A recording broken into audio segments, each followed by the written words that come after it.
কালেমা নিয়ে ইয়া আল্লাহ তাদের মাগফিরাত করেন, তাদের কবরকে জান্নাতের বাগিচা বানিয়ে দেন। ইয়া আল্লাহ তাদের দরজা বুলন্দ করেন।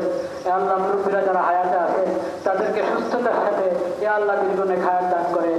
আমাদের এই ঈদগাহে যারা আমরা হাজির হয়েছি, মুসলমানদের সমস্ত ঈদগাহে ইয়া আল্লাহ যারা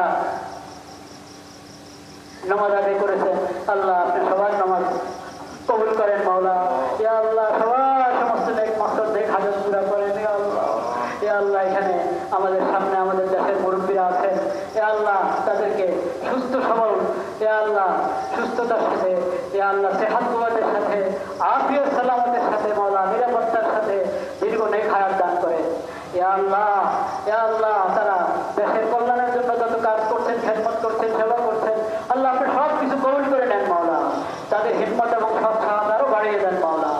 ইয়া আল্লাহ আপনি মেহেরবানি করে মুসলিম উম্মতকে জুলুম থেকে হেফাজত করেন, জুলুম থেকে রক্ষা করেন মাওলা, জুলুম থেকে রক্ষা করেন ইয়া আল্লাহ, রক্ষা করেন ইয়া আল্লাহ, জুলুম থেকে রক্ষা করেন, রক্ষা করেন মাওলা।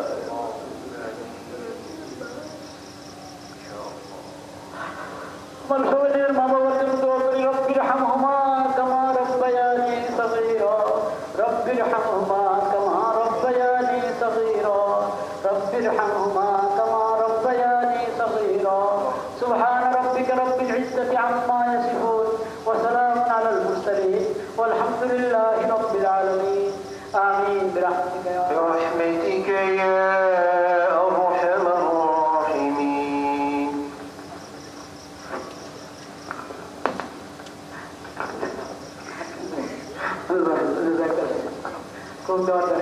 সম্মানিত মুসলিম, আমরা স্থিরভাবে শান্তভাবে ময়দান ত্যাগ করবো ইনশাআল্লাহ। আমাদের অতিথিবৃন্দ প্রস্থান করবেন, তারপরে ইনশাআল্লাহ আমরা পিছনের দিকে যে সমস্ত গেট রয়েছে আমরা শান্তির সাথে ইনশাআল্লাহ প্রস্থান করব। যারা ঈদগাহে জামাতে শরীক হইতে পারেন নাই তাদের প্রতি অনুরোধ, বাইতুল মোকাররম জাতীয় মসজিদে কিছুক্ষণের মধ্যেই দ্বিতীয় জামাত সকাল 8টায় অনুষ্ঠিত হবে, তৃতীয় জামাত সকাল 9টায় অনুষ্ঠিত হবে।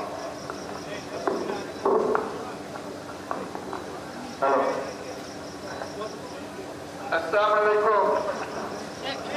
সবাইকে আজকে একসঙ্গে ঈদের জামাতে পেলাম, সবাইকে ঈদ মোবারক জানালাম। সবাই পবিত্র দিনে দেশের মঙ্গলের জন্য দোয়া করবেন। আল্লাহ হাফেজ।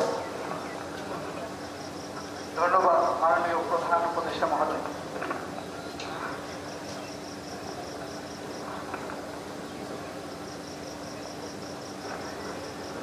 দেশের মঙ্গলের জন্য দোয়া করবেন।